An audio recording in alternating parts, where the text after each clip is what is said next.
Hi, I'm Elizabeth Rosiello. I'm the founder and CEO of Aza Finance.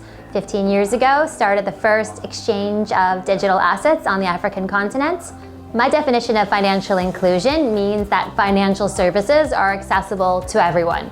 That can be in the context of an entire market being excluded. We often see with global de-risking of banks, an entire emerging market like Nigeria will be excluded from the financial system. We also see in markets like Europe or France or even the UK, lower income or immigrants are excluded from financial services. So the definition is really how do we include everyone in all types of financial services. So Aza Finance has addressed the needs of the underbanked and banked by making it easier and cheaper for remittance companies, payment companies, and businesses serving across Africa to offer their services. So in the 15 years we've been in business, the cost of remittances has gone from about 9% all the way down to below 1%. And part of that is the introduction of digital financial services, including those like Aza's, which use cryptocurrencies, digital assets, and stablecoins.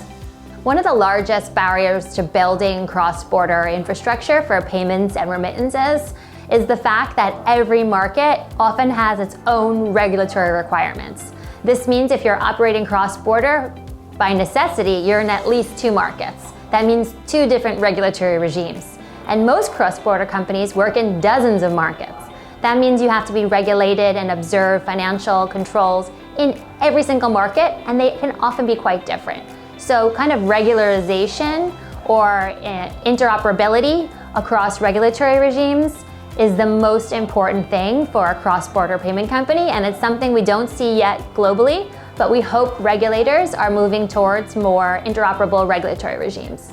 So from the beginning, Aza Finance, and even BitPesa as it was called at the beginning, has been crypto native or digitally asset native, which means the first product we had was to trade Kenyan shilling against Bitcoin. Now obviously we grew from there, trading all sorts of currencies, fiat, crypto, stablecoin, with each other. And what that's really done is welcome counterparties, customers, partners from all over the world into the African continent. It's made it very easy for us to trade with a Canadian exchange or a Hong Kong exchange, for a Chinese exporter or a South American company. So this is the exciting part about this technology. It lowers the cost and it lowers the friction to doing business together.